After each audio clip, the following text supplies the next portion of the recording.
ಜಯತಿ ಹರಿರಚಿಂತ್ಯ ಸರ್ವದೇವೈಕವಂದ್ಯಃ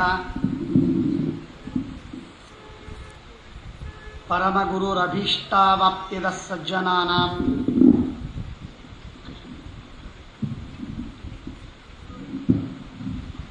ನಿಖಿಲ ಗುಣಗಣರ್ಣೋ ನಿತ್ಯ ನಿರ್ಮುಕ್ತ ದೋಷಃ ಸರಸಿಜ ನಯನೋಸೌ ಶ್ರೀಪತಿರ್ಮಾನದೋನಃ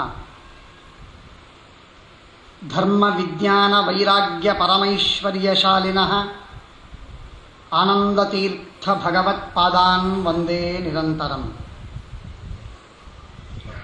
ಆಪಾದಮೌಲಿಪರ್ಯಂತಂ ಗುರುಣಾಂ ಆಕೃತಿಂ ಸ್ಮರೇತ್ ತೇನ ವಿಘ್ನಾಃ ಪ್ರಣಶ್ಯಂತಿ ಸಿದ್ಧ್ಯಂತಿ ಚ ಮನೋರಥಾಃ.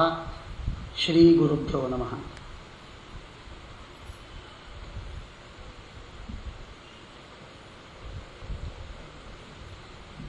ಶ್ರೀಮದಾನಂದತೀರ್ಥ ಭಗವತ್ಪಾದಾಚಾರ್ಯರ ದಿವ್ಯ ಪರಂಪರೆಯಲ್ಲಿ ನಾವೆಲ್ಲ ಬಂದಿದ್ದೇವೆ.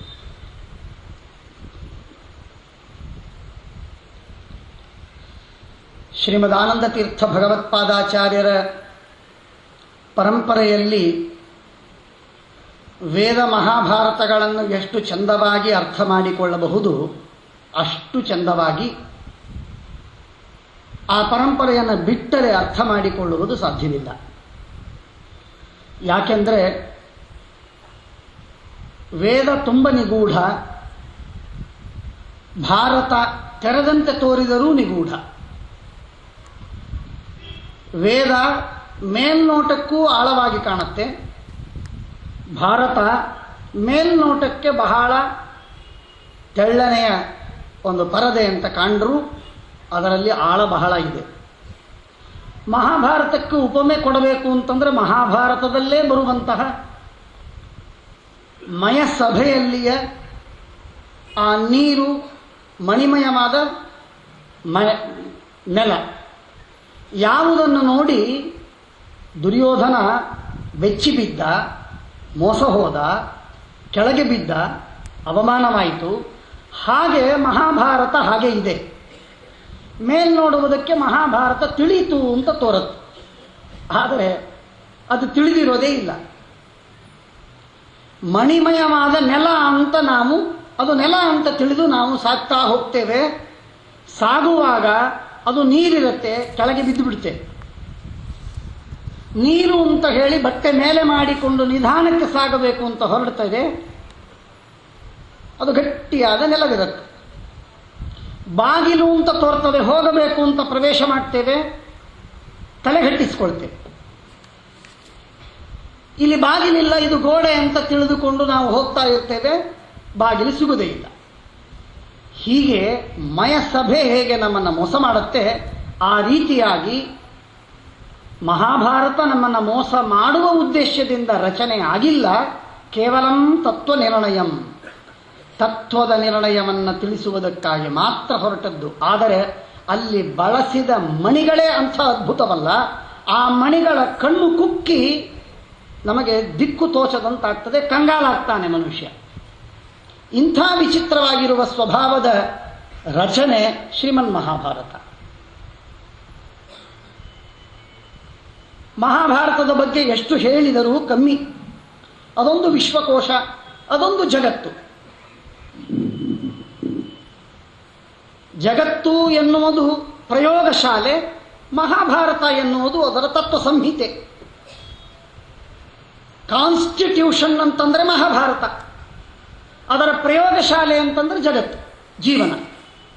ನಮ್ಮ ನಿಮ್ಮ ವೈಯಕ್ತಿಕ ಜೀವನದಲ್ಲೂ, ಕೌಟುಂಬಿಕ ಜೀವನದಲ್ಲೂ, ಸಮಾಜದಲ್ಲೂ, ರಾಷ್ಟ್ರದಲ್ಲೂ, ಪರಸ್ಪರ ರಾಷ್ಟ್ರಗಳಲ್ಲೂ ಮಹಾಭಾರತದ ಪಾತ್ರಧಾರಿಗಳು, ಅವರ ಸಂದೇಶ, ಅವರ ನಾನಾ ವಿಧವಾದಂತಹ ಕದನ ಇದು ನಡೆದೇ ಇದೆ, ಸದಾಕಾಲ ಇದೆ, ಅವಿರತವಾಗಿದೆ.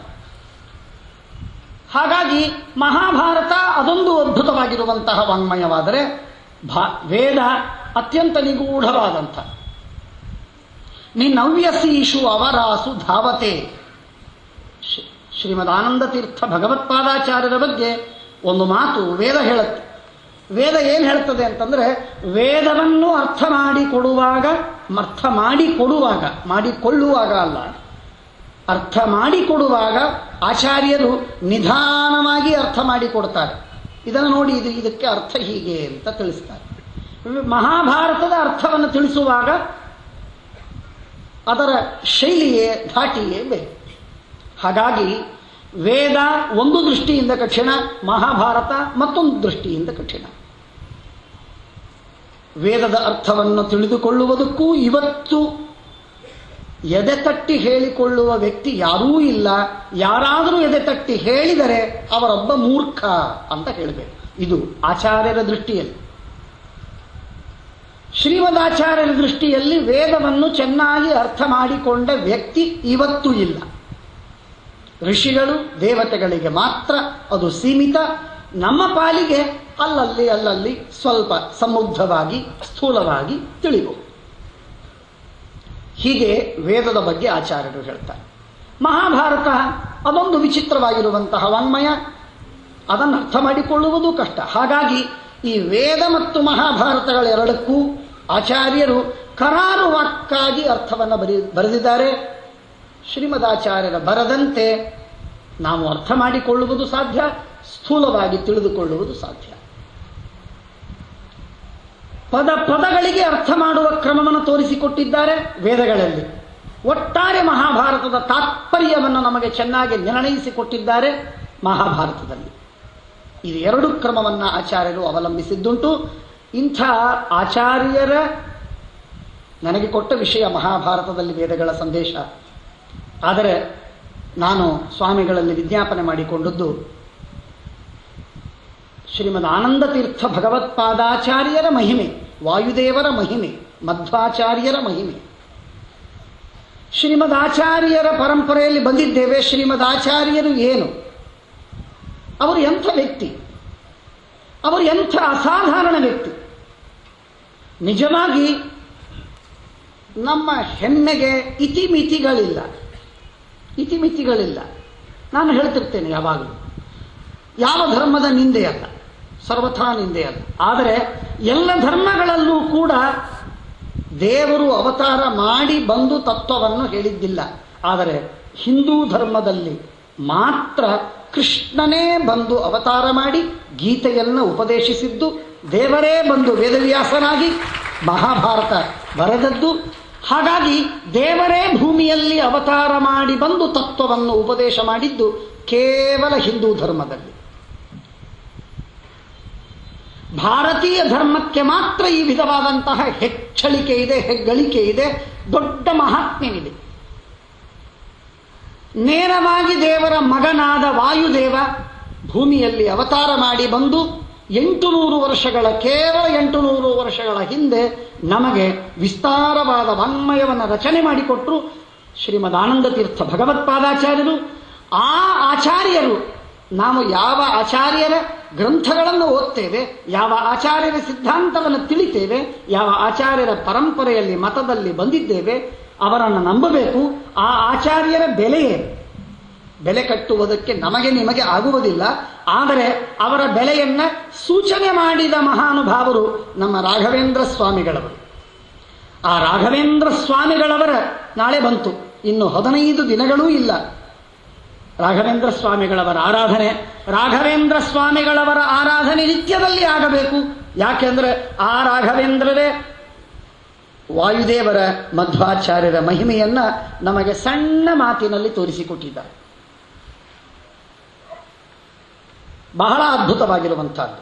ನಾನು ಮಹಾಸ್ವಾಮಿಗಳವರ ಸನ್ನಿಧಾನದಲ್ಲಿ ತಮ್ಮೆಲ್ಲರಿಗೆ ಒಂದು ಬೇಡ್ತೀನಿ, ಕೈ ಜೋಡಿಸಿ ಬೇಡ್ತೀನಿ. ನಿತ್ಯ ನೀವು ನಿಮ್ಮ ಜೀವನದಲ್ಲಿ ಒಂದು ಪ್ರಾತಃ ಕಾಲದಲ್ಲಿ ಮಾಡಬೇಕಾದ ಒಂದು ಸತ್ಕರ್ಮ, ಅದು ನಿಮ್ಮ ಜೀವನವನ್ನು ಇಡಿಯಾಗಿ ಬದಲಾವಣೆ ಮಾಡುತ್ತೆ. ಅದು ಪ್ರಾತಃ ಸಂಕಲ್ಪ ಗದ್ಯ. ನಿತ್ಯದಲ್ಲಿ ಪ್ರಾತಃ ಸಂಕಲ್ಪ ಗದ್ಯವನ್ನು ಹೇಳಿಕೊಳ್ಳುವುದಿಟ್ಟುಕೊಳ್ಳಿ. ಆಚಾರ್ಯರ ಸಿದ್ಧಾಂತ, ಮಧ್ವಾಚಾರ್ಯರ ಸಮಗ್ರವಾದ ಸಿದ್ಧಾಂತವನ್ನ ರಾಘವೇಂದ್ರ ಸ್ವಾಮಿಗಳವರು ಅತೀ ಸಣ್ಣ ನುಡಿಯೊಳಗೆ ಸಂಗ್ರಹ ಮಾಡಿಕೊಟ್ಟಿದ್ದಾರೆ. ಅದ್ಭುತವಾದ ಸಿದ್ಧಾಂತ, ಅದು ಅದ್ಭುತವಾದ ಕಲೆಯಿಂದ ಸಂಕಲನ ಮಾಡಿಕೊಟ್ಟಿದ್ದಾರೆ, ಸಂಕ್ಷಿಪ್ತದಲ್ಲಿ ವರ್ಣಿಸಿದ್ದಾರೆ. ಪ್ರಾಯ ಅದರಲ್ಲಿ ಬಾರದಿರುವಂತಹ ವಿಷಯ ಇಲ್ಲ. ನಮಗೆ ನಿತ್ಯದ ಅನುಸಂಧಾನಕ್ಕೆ ಬೇಕಾದ ಏನೆಲ್ಲ ವಿಷಯವೋ ಅದೆಲ್ಲ ಪ್ರಾಯ ಅದರಲ್ಲಿ ಬಂದಿದೆ. ಅಂಥ ಅದ್ಭುತವಾದಂತಹ ಕೃತಿ.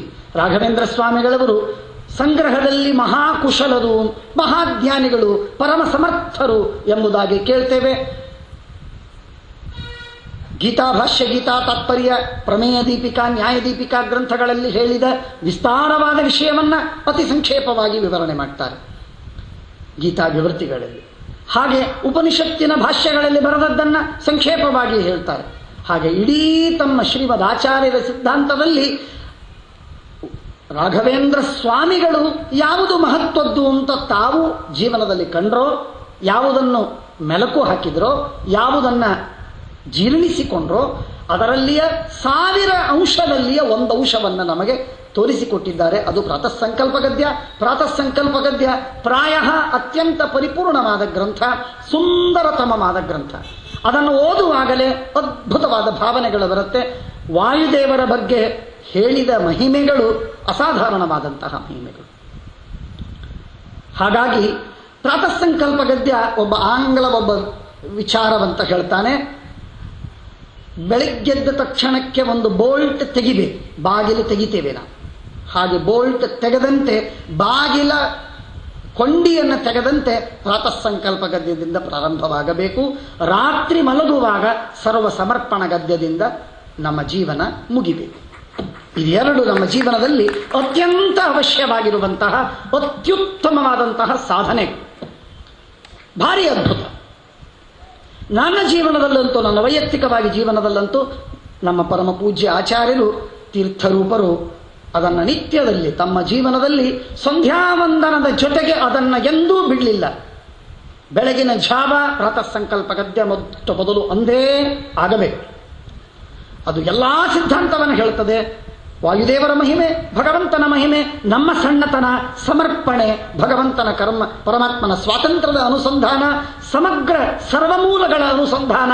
ಅತೀ ಸಂಕ್ಷೇಪವಾದ ಕಾಲದಲ್ಲಿ ವೇಗವಾಗಿ ಅನ್ನುವುದಾದರೆ 8 ನಿಮಿಷ, ನಿಧಾನವಾಗಿ ಅನ್ನುವುದಾದರೆ 15 ನಿಮಿಷಗಳಲ್ಲಿ ಮುಕ್ತಾಯವಾಗುತ್ತೆ. ಅದನ್ನ ನಮಗೆ ತೋರಿಸಿಕೊಡ್ತಾರೆ. ಮೊಟ್ಟ ಮೊದಲು ಬಾರಿ ಹೇಳುವಂತಹ ಮಾತು, ಮೊಟ್ಟ ಮೊದಲು ಬಾರಿ ಭಗವಂತನನ್ನು ಅನುಸಂಧಾನ ಮಾಡುವಾಗ ನೀವು ಏನು ಅನುಸಂಧಾನ ಮಾಡಿದರೂ ಪ್ರಯೋಜನವಿಲ್ಲ. ವಾಯುದೇವರ ಅಂತರ್ಯಾಮಿಯಾಗಿರುವಂತಹ ಭಗವಂತ ಎಂಬುದಾಗಿ ಅನುಸಂಧಾನ ಅತ್ಯಂತ ಅಗತ್ಯವಾದದ್ದು. ಪರಮಾತ್ಮ ಸಂತುಷ್ಟನಾಗುವುದು ಕೇವಲ ವಾಯುದೇವರ ಅಂತರ್ಯಾಮಿಯಾಗಿದ್ದಾನೆ ಭಗವಂತ ಎಂದಾಗಿ ಅನುಸಂಧಾನ ಮಾಡಿದರೆ ಮಾತ್ರ. ಹಾಗಾಗಿ ತೈತ್ತಿರೀಯ ಉಪನಿಷತ್ತು ಹೇಳುತ್ತೆ, ವಾಯುದೇವರ ಮಹಿಮೆಯನ್ನು ಕೊಂಡಾಡುವಾಗ ಬಹಳ ಸುಂದರವಾಗಿ ಕೊಂಡಾಡುತ್ತೆ. ತ್ವಮೇವ ಪ್ರತ್ಯಕ್ಷಂ ಬ್ರಹ್ಮಾಸಿ,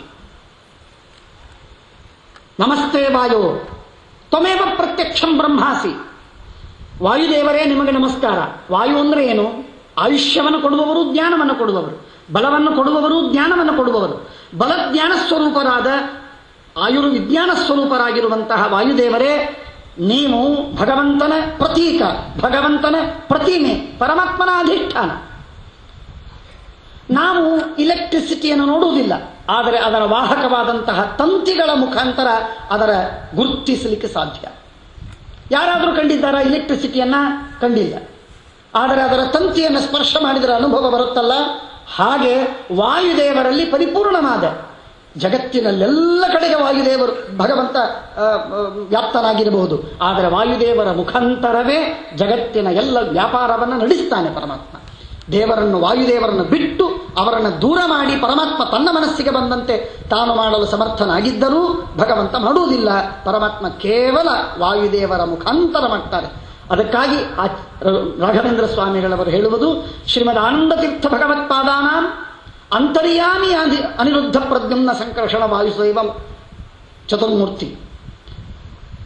ಶ್ರೀಮದ್ ಆನಂದ ತೀರ್ಥ ಭಗವತ್ಪಾದಾಚಾರ್ಯರನ್ನ ಮೊದಲಿಗೆ ಇಟ್ಟುಕೊಂಡು ನಂತರ ಭಗವಂತ. 4 ಮಾತನ್ನು ನಾವು ಮರೆಯಬಾರದು. 4 ಕೆಟಗರಿಯನ್ನು ನಾವು ಸರ್ವಥಾ ಮರೆಯತಕ್ಕದ್ದಲ್ಲ. ಒಂದು ಈಶಕೋಟಿ ಲಕ್ಷ್ಮೀನಾರಾಯಣ, ಇನ್ನೊಂದು ಪರಶುಕ್ಲ ಕೋಟಿ, ಅದು ವಾಯುದೇವರು, ಭಾರತೀಯ ರಮಣ ಮುಖ್ಯ ಪ್ರಾಣ, ಮತ್ತೊಂದು ತತ್ವಾಭಿಮಾನಿ ದೇವತೆಗಳು, ಮತ್ತೊಂದು ನಮ್ಮ ಎಲ್ಲ ಗುರು ಪರಂಪರೆ. ಗುರು ದೇವತಾ ವಾಯು ಹರಿ, ಶ್ರೀಹರಿ ವಾಯು ದೇವತಾ ಗುರುಗಳ ಪ್ರೇರಣೆ, ಅನುಗ್ರಹ, ಪ್ರೀತಿ ಇವುಗಳು ನಮ್ಮ ಜೀವನದಲ್ಲಿ ಉದ್ದೇಶ. ನಾನು ಅನೇಕ ಬಾರಿ ಪಾಶ್ಚಾತ್ಯರ ಗ್ರಂಥಗಳನ್ನು ಓದ್ತಾ ಇರುವಾಗ ಅವರಿಗೆ ಜೀವನದಲ್ಲಿ ಏನೂ ಉದ್ದೇಶವಿಲ್ಲ, ಯಾವ ಉದ್ದೇಶಗಳೂ ಇಲ್ಲ. ಒಂದು ಗ್ರಂಥದಲ್ಲಿ ತೋರಿಸಿ, ಪಾಶ್ಚಾತ್ಯರ ಒಂದು ಗ್ರಂಥದಲ್ಲಿ ತೋರಿಸಿ. ಇವತ್ತಿನ ಜೀವನಕ್ಕೆ ಅವರು ಸೀಮಿತವಾಗಿರುವ ತಮ್ಮ ಸಾಧನೆಗಳನ್ನು ಹೇಳ್ತಾರೆಯೇ ಹೊರತು ಯಾರೂ ಇವತ್ತಿನ ಜೀವನವನ್ನು ಮೀರಿದ ಹಿಯರ್ ಆಫ್ಟರ್ ಅನ್ನುವ ಮಾತೇ ಇಲ್ಲ. ಆದರೆ ನಮ್ಮ ಜೀವನದಲ್ಲಿ ನಮಗೆ ಒಂದು ಉಂಟು, ಒಂದು ಉತ್ತಮವಾದ ಉದ್ದೇಶವಿದೆ. ಆ ಉದ್ದೇಶ ಏನು?